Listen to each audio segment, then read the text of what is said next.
Recibimos en RPP al señor Raúl Molina, quien ha sido durante más de 2 años viceministro de Gobernanza Territorial. Queremos conocer cuál es el balance que hace sobre la cumbre de la descentralización que ha culminado el día de ayer en el Cusco. Señor Molina, muy buenos días y bienvenido a RPP. Muchas gracias, Fernando. Un saludo para tu audiencia. A ver, ya en el cambio de gobierno anterior se hizo una cumbre parecida, ¿no? Y esta es la cuarta, sí. Sí. Sin embargo, en el cambio de gobierno anterior ya teníamos presidente electo y formalmente proclamado, y esta vez no. Y eso ha sido un detalle sui generis en el tema, ¿no?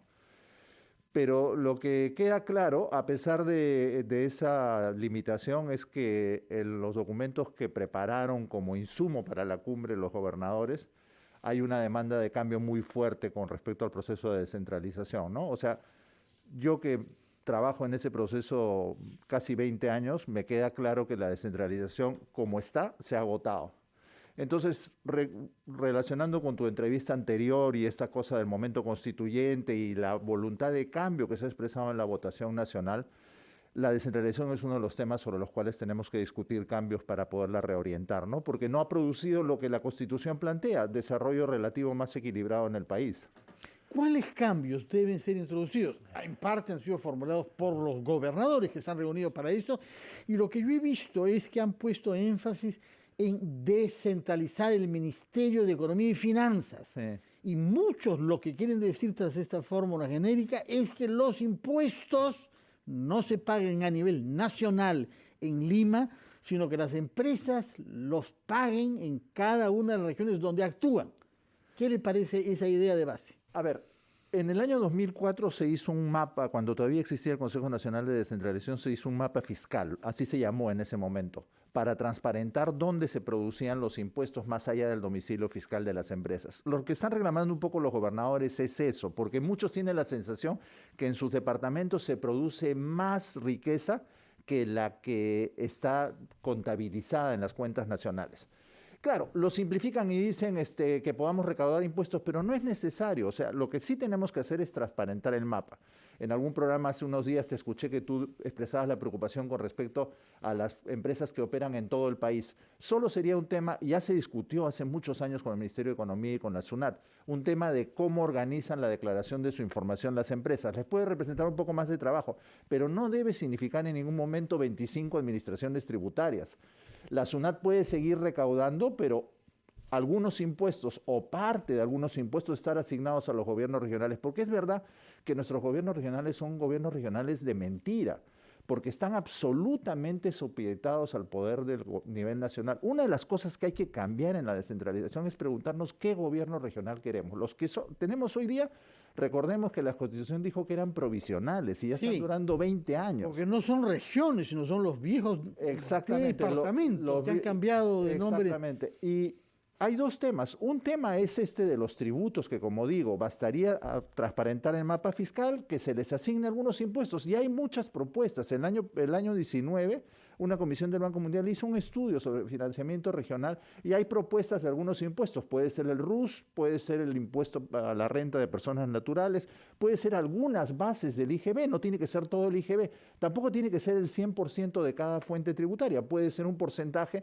que vaya progresando en los años, pero tenemos que discutir eso porque no podemos tener gobiernos regionales que dependen solo de transferencias nacionales. Y tu pregunta de descentralizar el MEF tiene que ver con eso. Eso es una imagen que quiere decir un MEF que esté más cerca de las necesidades de las entidades. Eso de todas maneras. El otro tema que se ha planteado ayer en el Cusco es el tema de la salud. Pero hubiera uno podido esperar que haya una autocrítica a todos esos hospitales que no se han construido, pese a que había presupuesto. No, el tema ha sido sobre todo comprar vacunas y administrarlas ellos mismos, los 26 gobiernos regionales. ¿Es viable? ¿Es razonable? ¿Se hace en otros países? A ver, la vacunación en general en el Perú, y tenemos fama de ser un estado con capacidad vacunadora, digamos, si vale la palabra, tiene que ver con una administración central.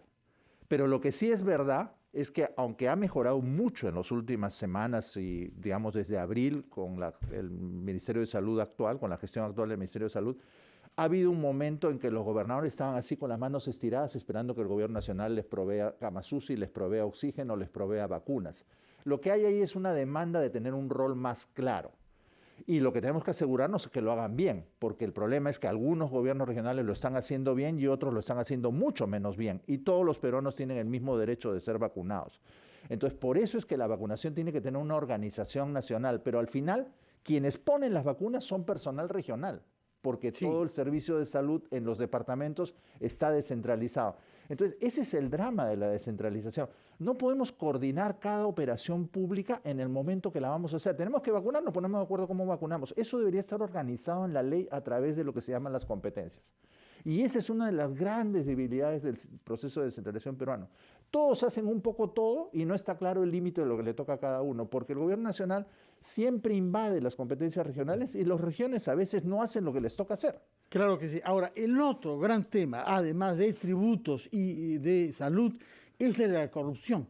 Solamente que ese es un tema ausente. No fue importante, como si no hubiera pasado nada, pese a que la lista de gobernadores regionales acusados, investigados y presos es enorme. Entonces, ¿por qué escamotear un tema de esa gravedad, la corrupción a nivel subnacional? Esa es una de mis principales recomendaciones cuando me mandaron un borrador del documento que estaban preparando. Les dije, falta un compromiso anticorrupción.